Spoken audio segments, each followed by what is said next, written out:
Alright, how's it going? And welcome to another video. Today I'm going to do another rest in peace video. Unfortunately, yesterday Hulk Hogan had passed away. So I want to talk about Hulk Hogan, a bit about him, a bit about what he brought to the world of professional wrestling. As you know, as most people know, Hulk Hogan was the most famous and most recognizable professional wrestler in the history of professional wrestling. There's never been a pro wrestler more famous than him for pro wrestling. You can argue that The Rock is more famous, but The Rock did not have a bigger wrestling career than Hulk Hogan. The Rock is famous partially because of his film career as well as his wrestling career. But with Hulk Hogan, yeah, his fame, most of it came from professional wrestling. And I do want to talk about him. Hulk Hogan, real name Terry Bollea, was born in Augusta, Georgia, 1953. From what I understand, and I do recall reading about this at one point, that he did have a brother, and I believe his brother was a biker and had died sometime in the mid-80s, from what I understand. I don't know if he was a Hell's Angel or what. Don't know a whole lot about that, but I know he did have a brother. Hulk Hogan, I guess, when he was a kid, he was really into baseball. He has talked about that. Don't believe he ever made it to the minors. I know Randy Savage was a minor league baseball player, but Hulk Hogan claims he was really good, but I think he had an injury that prevented him from continuing to play. He then really got into music. He played guitar, but the band he was in, I guess they needed a bass player, and the guitarist was really good, so he agreed that he would play bass in the band. So he played bass in this band. I think he was in a few bands. The one band was called Infinity's End, which is a very interesting name for a band.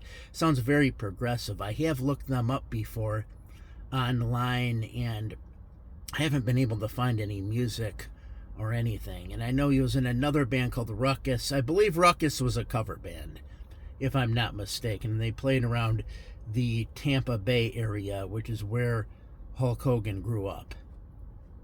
So, yeah, he played in this band, Ruckus. My understanding is he would play different gigs, and wrestlers would be there, and the wrestlers would tell him, you know, you're a big guy, you should consider professional wrestling. Professional wrestling was big in Florida, from what I understand. And eventually he agreed he would try doing it. He then, you know, this has been told a lot of times, this story. He went to a wrestling school where he was trained by a wrestler named Hiro Masada, I believe his name was.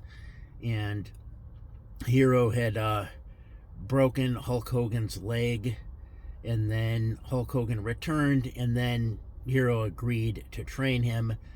I guess that's kind of how pro wrestling was at the time. It was very hard to get into the business, and a lot of times, you know, they would have guys who were like really skilled grapplers hurt other, you know, potential wrestlers. That was just kind of how it was in those days. And then if the guy returned, then they would train them. I don't know if that happened all the time, but I have heard stories of that happening, and that apparently that's what happened to Hulk Hogan, although I think that story has been disputed by some people. Some people have claimed that it never happened, so I don't know. But anyways, he got into wrestling. He wrestled in Florida. My understanding is, and I have watched some of those early matches, he was typically teamed up with another wrestler named Ed Leslie, from what I can remember. Ed Leslie would later wrestle under the name Brutus the Barber Beefcake, and also under the name The Disciple as well. Later on, then Hogan went to the AWA, which was the main wrestling territory of the Midwest. It was based out of Minnesota and was owned by Vern Gagne. And, Ric Flair also started out of there. Jesse Ventura was in the AWA. Gene Okerlund was in the AWA. A lot of people that became famous in pro wrestling had come out of the AWA. It was a big organization. And so Hulk Hogan was in that. He began becoming kind of famous when he was in the AWA. Then he went over to the WWF, as it was called at the time. I'm actually not sure if it was WWF at the time or if it was WWWF, because it used to actually be called the Worldwide Wrestling Federation in the 70s. But, so then he wrestled there, and from what I understand, as everyone knows, he then got the role in Rocky III, and that really made Hulk Hogan famous. Hulk Hogan really became famous from Rocky III because now people were familiar with him. Before this, and this was pre-internet, most people didn't even know of a pro wrestler. Some organizations weren't as popular because people didn't know who any of the guys were in these organizations. But because of the exposure that he had in Rocky III, people knew who Hulk Hogan was, and now they wanted to see him. And he became famous as a result. My understanding is Vince McMahon Sr., the father of the current Vince McMahon, who owned the WWF at the time, fired Hogan for this. Hogan then went to Japan and wrestled. Supposedly when he was in Japan, Hulk Hogan really learned how to wrestle. He learned how to wrestle from wrestlers like Antonio Inoki, and they taught him how to wrestle. There is sort of this cliche about Hulk Hogan that would go around that supposedly isn't true, and that's that the guy didn't know the difference between a wrist lock or a wrist watch. And apparently, Hogan says that, he learned wrestling pretty well when he was in Japan. He learned a lot of grappling maneuvers and whatnot. But, so I did want to mention that when he came back to the United States, people were now familiar with him, and his stardom just blew up. And it really blew up when he beat the Iron Sheik in 1984. At this point, he was one of the biggest stars in the country at the time, without a doubt. If you go back to the mid-'80s, around that time it was really Michael Jordan, Mike Tyson, and Hulk Hogan. Hulk Hogan had just become a giant star, one of the most recognizable celebrities there was. This was around the time WrestleMania had started, and he had a match with, I believe it was him teamed up with Mr. T, and they had a match against Rowdy Piper teamed up with Paul Orndorff. So yeah, that really made him more popular, then continued to be popular throughout the 80s. They began putting out action figures of him. This was what some people have called the action figure era of professional wrestling. And that's what Vince McMahon Jr., the current Vince McMahon, did. He really changed pro wrestling by marketing it toward kids more. Pro wrestling wasn't marketed toward kids before this. It was divided into territories. Vince McMahon Jr. bought up these territories, began marketing it more toward kids, began putting it on TV, because if you have a wrestling organization, you really got to put it on TV, or at least have some kind of platform, even if it's like YouTube or something. But yeah, so that was what he did. And I remember, they came out with the action figures. I actually had the thumb wrestlers. I had Hulk Hogan and the Iron Sheik. There was also a cartoon show called Hulk Hogan's Rockin' Wrestling as well. So, yeah, wrestling had just become really big at this point. The WWF had put their whole marketing machine into promoting Hulk Hogan. They gave him a massive push. And in pro wrestling, giving someone a massive push means you make them a star. The promotional machine and marketing machine of the organization will get behind the wrestler and promote him into being a big star. Vince McMahon has always been kind of the belief that he could make anyone a star if he wanted to.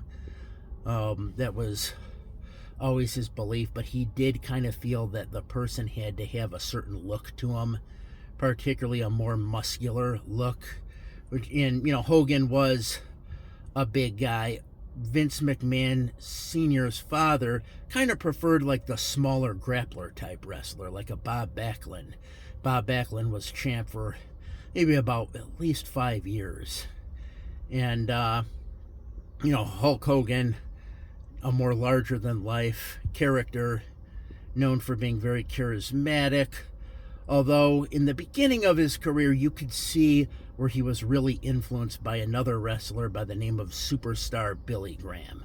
You could really see the Superstar Billy Graham is the blueprint of the modern sports entertainment wrestler. And if you go back on YouTube, Superstar Billy Graham, you'll see videos of him. He was the first wrestler to say brother a lot. And just the way he talked and did promos was definitely the blueprint of what came later. A lot of wrestlers were influenced by him. Not just Hulk Hogan, Jesse Ventura, Scott Steiner, Paul Ellering, just like on and on. Lots of pro wrestlers.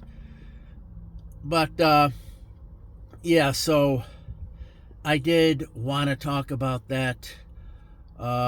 Hogan did do Rocky 3, like I said. After Rocky 3, continued to do more movies. But his movies, he got into the whole action movie scene kind of around the time when they were doing kind of like comedy action films in Hollywood. For example, it was like around when Sylvester Stallone did the movie Stop or My Mom Will Shoot. Or, Arnold Schwarzenegger did Kindergarten Cop and Junior. Action stars were doing those types of movies at the time. Hulk Hogan was no different. He did Suburban Commando, Santa with Muscles. So he did a lot of those kinds of action films. Because those kinds of like action comedy films were, like I said, were popular at the time. Now, like Ozzy Osbourne, Hulk Hogan also had a really huge second act, too. He was planning on retirement in the mid-90s, but then he signed a deal with Ted Turner and left WWE and went to WCW, and was in WCW for a little bit, and then he got involved in an angle or storyline called the NWO, with Scott Hall and Kevin Nash. And without a doubt, that was one of the biggest, greatest storylines of all time, because it really got a lot of people to watch pro wrestling in the second half of the 90s. They were really into it. Hulk Hogan turned heel, did a heel turn, probably the biggest heel turn in the history of pro wrestling. I think John Cena's done a heel turn, but I don't think it's quite like what Hogan did. So, Hogan was so big, just to give you an idea of how popular he was as a superstar. He's the only pro wrestler where I think that if he decided not to be a pro wrestler in the mid-'80s, the whole thing with WWF would have been done. And I don't think any pro wrestlers had that kind of power in the company since. I even heard that, Vince McMahon won't give anyone that kind of power in the company because he doesn't want, if they leave, he doesn't want the whole company to go under. People like John Cena and The Rock have come and gone. The company's still intact. But in the mid-'80s, if Hogan decided, yeah, I'm done, I think it would have all fallen apart. That's how big a star Hulk Hogan was. So, yeah, anyways, he had a movie career and went back into pro wrestling, had a TV series called Thunder in Paradise for a while. And, yeah, like I said, went back into pro wrestling, had a really big second act with the NWO where he called himself Hollywood Hulk Hogan now, or just Hollywood. And, yeah, he really was and found a lot of success as a heel. Now, the whole NWO thing, I kind of feel that they kind of ended it a little too soon. I always felt that they probably could have gotten another year out of the NWO had they just had the NWO take over WCW, and then have over the course of a year Lex Luger, the Giant, Big Show, and Sting, and maybe a couple of other wrestlers try to overthrow it over the course of a year. So they could have gotten another year out of the whole NWO thing. I really feel like they could have. But, yeah. So, I definitely wanted to discuss that. The NWO was huge. It actually forced WWE to really up their game a lot. And they did, because they had to. They started the whole Attitude Era. They had no choice. They had to create some new stars. And, Vince McMahon and WWE were always been good at creating stars. So, yeah, I wanted to mention this, talk about the career of Hulk Hogan. In recent years, his health has declined. He still looked like he was in really good shape, though. He really did. He still looked, fit, but I guess he had a lot of surgeries, a lot of back surgeries and knee surgeries. Recently, I think it was like May, he had neck surgery. So, yeah, just a lot of injuries. Although I didn't think that, he was really too bad off. I mean, I kind of figured that, okay, he has health problems, but I didn't think he was going to pass away now. I thought maybe, he would live on a bit longer. I didn't know how severe he was, because I saw him not too long ago. I forgot what it was. Some video where he was talking, and he was being Hulk Hogan. He's being the Hulk Hogan everyone knows. So, yeah, I just wanted to talk about that. Talk about Hulk Hogan. He did pass away at the age of 71. I was very sorry to hear that. If you watched this video, as always, I thank you for watching. Have a good night.